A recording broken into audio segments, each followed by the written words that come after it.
अस्सलामुअलैकुम। कल की वीडियो में हम कुछ क्वेश्चन आंसर्स के आंसर्स देखे थे। आज की वीडियो में हम उसके आगे के क्वेश्चन आंसर्स देखेंगे। ये वीडियोस बहुत लॉन्ग होने की वजह से शॉर्ट में डिवाइड करना पड़ रहा है। आप लोग मेरी फर्स्ट वीडियो भी देखिए और आने वाली थर्ड वीडियो भी देखिए। फर्स्ट वीडियो में हम 4 बिट्स देखे थे। अब 5th बिट का आंसर देखिए। 5th बिट का क्या है बोले तो पोएम के समरी लिखना है। सारांश बोले तो समरी को बोलते हैं। क्या है समरी देखिए। ಉತ್ತರ 26 ಪ್ರಸ್ತುತ ಪದ್ಯ ಭಾಗವನ್ನು CPK ಅವರು ಬರೆದಿರುವ ಬೊಗಸೆ ಕವನ ಸಂಕಲನದಿಂದ ಆರಿಸಲಾದ ಸದ್ದು ಮಾಡದಿರು ಎಂಬ ಪದ್ಯದಿಂದ ಆಯ್ದುಕೊಳ್ಳಲಾಗಿದೆ. ಕವಿ CPKಯವರು ಸದ್ದು ಮಾಡದಿರು ಪದ್ಯದಲ್ಲಿ ನಾವು ಆಡಂಬರಕ್ಕೆ ಪ್ರದರ್ಶನದ ಜೀವನಕ್ಕೆ ಮನಸೋಲುತ್ತಿದ್ದೇವೆ. ಅದರ ಬದಲು ಶಾಂತಿ ಸಹನೆಯಿಂದ ನಮ್ಮ ಅಹಂಕಾರವನ್ನು ತ್ಯಜಿಸಿ ಬಾಳುವ ಮೂಲಕ ಜೀವನ ಸಾರ್ಥಕ ಪಡಿಸಿಕೊಳ್ಳಬೇಕು ಎಂಬುದನ್ನು ಸೊಗಸಾಗಿ ತಿಳಿಸಿಕೊಟ್ಟಿದ್ದಾರೆ. ನಮ್ಮ ಬದುಕು ಹೇಗಿರಬೇಕು ಎಂಬುದನ್ನು ಹಲವು ಉದಾಹರಣೆಗಳ ಮೂಲಕ ತಿಳಿಸುವ ಪ್ರಯತ್ನ ಮಾಡಿದ್ದಾರೆ. ಪ್ರಕೃತಿಯ ಅನೇಕ ಘಟನೆಗಳು ದಿನನಿತ್ಯ ಯಾರಿಗೂ ತಿಳಿಯದಂತೆ ತನಗೆ ತಾನೇ ಜರುಗುತ್ತವೆ. ಹಾಗೆಯೇ ನಾವು ಸಹ ನಮ್ಮ ಕೆಲಸವನ್ನು ಶಾಂತಿ ಸಹನೆಗಳಿಂದ ಮಾಡಬೇಕು. ಕರ್ಪೂರವು ತಟ್ಟೆಯಲ್ಲಿ ಕರಗಿ ಹೋಗುವಂತೆ ದೀಪದ ಬೆಳಕಿಗೆ ಕತ್ತಲು ಮರೆಯಾಗುವಂತೆ ನಾವು ಸಹ ನಮ್ಮ ಬದುಕಿನ ಕರ್ತವ್ಯಗಳನ್ನು ಮೌನವಾಗಿ ಮಾಡಬೇಕು. ಕೂಡಾಗಿ ಹಾರಾಡುವುದರಿಂದ ಯಾವುದೇ ಪ್ರಯೋಜನವಾಗದು. ಬದಲಿಗೆ ಪ್ರೀತಿ ವಿಶ್ವಾಸಗಳಿಂದ ಬದುಕನ್ನು ಸಾಗಿಸಲು ಸಹನೆ ಶಾಂತಿಯನ್ನು ಜೀವನದಲ್ಲಿ ರೂಢಿಸಿಕೊಳ್ಳಬೇಕು ಎಂದು ಕವಿ ಈ ಪದ್ಯದಲ್ಲಿ ಚಿತ್ರಿಸಿದ್ದಾರೆ. ಕೋಪ ತಾಪಗಳಿಂದ ನಮ್ಮ ಮನಸ್ಥಿತಿ ಹಾಳಾಗುವುದೇ ಹೊರತು ಮತ್ಯಾವ ಪ್ರಯೋಜನವೂ ಇಲ್ಲ. ಅದರಿಂದ ನಮ್ಮ ಬದುಕಿನಲ್ಲಿ ಶಾಂತಿ ಸಹನೆ ರೂಢಿಸಿಕೊಂಡು ಮೌನವಾಗಿ ನಮ್ಮ ಕರ್ತವ್ಯಗಳನ್ನು ಮುಗಿಸಬೇಕು ಎಂದು ಕವಿ ಈ पद्य भागದಲ್ಲಿ ಹೇಳಿದ್ದಾರೆ.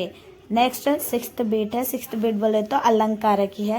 अगर स्टूडेंट आप लोगों को अलंकार लिखने नहीं आता, अलंकार किसको बोलते हैं, अलंकार किस तरह से लिखना है, अगर आप लोगों को नहीं मालूम है तो आप लोग मेरा YouTube चैनल में जाके देख सकते हैं। मैं ये ऑलरेडी एक्सप्लेन कर रही हूँ। ये कौन सा अलंकार है बोले तो उपमा अलंकार है। देखिए इसमें 4 डिवाइड करे हुए हैं। उपमेय, उपमान, उपमावाचक और समन्वय। देखो आंसर कैसा लिखना है। फर्स्ट उपमेय बोले तो कुಣಿಗಲ್ ಕೆರೆ लिखना है। उपमान बोले तो निंबೆಯ हಣ್ಣು लिखना है। उपमावाचक शब्द अंते लिखना है। समन्वय बोले तो ಇಲ್ಲಿ ಉಪಮೇಯವಾದ ಕುಣಿಗಲ್ ಕೆರೆಯನ್ನು ಉಪಮಾನವಾದ ನಿಂಬೆಯ ಹಣ್ಣಿಗೆ ಹೋಲಿಸಿ ವರ್ಣಿಸಿದೆ, ಅದರಿಂದ ಇದು उपमा अलंकार। ये 6th बीट है। देखिए इसके 3 मार्क्स मिलते हैं तो इजी एंड इम्पोर्टेंट बीट है। उसके बाद क्या है 7th बीट। 7th बीट क्या है बोले तो ಗಾದೆಗಳು है। ಮಾತು ಬೆಳ್ಳಿ ಮೌನ ಬಂಗಾರ। देखिए इसका आंसर।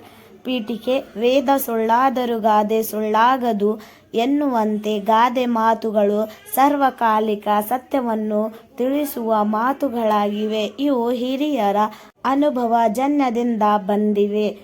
ಮೇಲ್ನೋಟದ ಅರ್ಥಕ್ಕಿಂತ ಭಿನ್ನವಾದ ಅರ್ಥದಿಂದ ಕೂಡಿರುತ್ತವೆ. ಮಾತು ಬೆಳ್ಳಿ ಮೌನ ಬಂಗಾರ ಎಂಬುದು ಕನ್ನಡದ ಜನಪ್ರಿಯ ಗಾದೆಗಳಲ್ಲಿ ಒಂದಾಗಿದೆ। डियर स्टूडेंट्स, ये जो गादे मातु है आप लोगों को कौन सा भी टॉपिक देंगे गादे का, पर उसका पीटीके यही लिखना है, सिर्फ टॉपिक चेंज करके, बाकी का सब सेम रहता। उसके बाद विवरणे और उपसंहार चेंज रहता। देखिए इसका एक्सप्लेनेशन देखिए। ನಮ್ಮ ಜೀವನದಲ್ಲಿ ಮಾತಿಗೆ ಬಹಳ ಮೌಲ್ಯವಿದೆ. ಅದರಿಂದ ನಾವು ಮಾತನ್ನು ಹಿತಮಿತವಾಗಿ ನುಡಿಯಬೇಕು. ಮಾತು ಅತಿಯಾದರೆ ಅದರ ಬೆಲೆ ಕಡಿಮೆಯಾಗುತ್ತದೆ.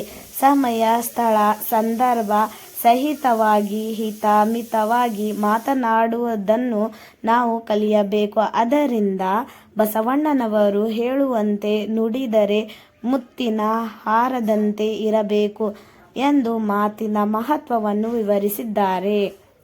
ये क्या बोलते गादे मातु का आंसर है।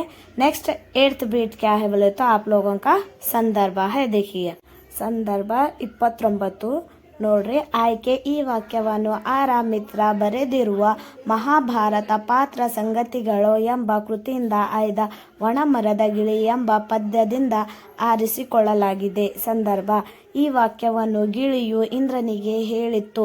ಇಂದ್ರನು ಗಿಳಿಯ ತತ್ವನಿಷ್ಠೆಯನ್ನು ಮೆಚ್ಚಿ ಏನಾದರೂ ವರವನ್ನು ಕೇಳು ಎಂದಾಗ ಗಿಳಿಯು ಮರದ ಪರಿಸ್ಥಿತಿಗೆ ಮರುಗಿ ಅದನ್ನು ಮೊದಲಿನಂತೆ ಮಾಡು ಎಂದು ಕಾರಣ ಹೇಳಿದ ಇಂದ್ರನಿಗೆ ಹೀಗೆ ಉತ್ತರಿಸಿತು.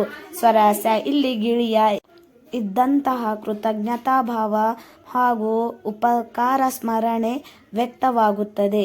ये फर्स्ट संदर्भ है. सेकंड संदर्भ देखिए आंसर.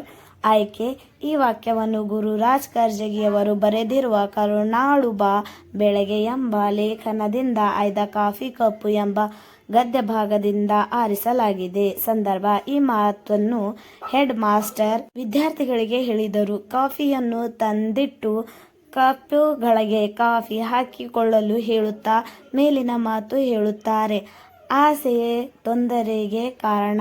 ಕಾಫಿ ಜೀವನವನ್ನು, ಕಪ್ಪು ಹಣ, ಆಸೆ ಅಧಿಕಾರಕ್ಕೆ ಹೋಲಿಸಿ ಜೀವನ ಮಾರ್ಗವನ್ನು ವಿದ್ಯಾರ್ಥಿಗಳಿಗೆ ತಿಳಿಸಿ ಕೊಡುತ್ತಾ ಮೇಲಿನ ಮಾತು ಹೇಳುತ್ತಾರೆ. ಸ್ವರಸ್ಯ: ಈ ಮಾತಿನಲ್ಲಿ ವಿದ್ಯಾರ್ಥಿಗಳ ಬಗೆಗಿನ ಕಾಳಜಿ, ಪ್ರೀತಿ, ಗುರು ಶಿಷ್ಯರ ನಿಕಟ ಬಾಂಧವ್ಯ ವ್ಯಕ್ತವಾಗಿದೆ. ನೆಕ್ಸ್ಟ್ ಸಂದರ್ಭ ಆನ್ಸರ್ देखिए. ಆಯ್ಕೆ ಈ ವಾಕ್ಯವನ್ನು ಕುವೆಂಪು ಅವರು ಬರೆದಿರುವ ನನ್ನ ಗೋಪಾಲ ಎಂಬ ನಾಟಕದಿಂದ ಆರಿಸಲಾಗಿದೆ.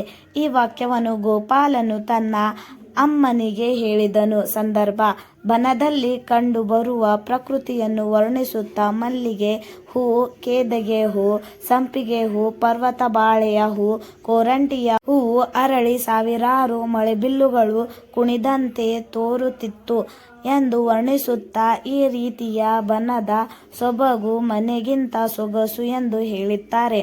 ಸ್ವರಸ್ಯ: ಇಲ್ಲಿ ಪ್ರಕೃತಿಯ ಸೌಂದರ್ಯ ಎಷ್ಟು ಸೊಗಸು ಎಂಬುದನ್ನು ವಿವರಿಸಲಾಗಿದೆ.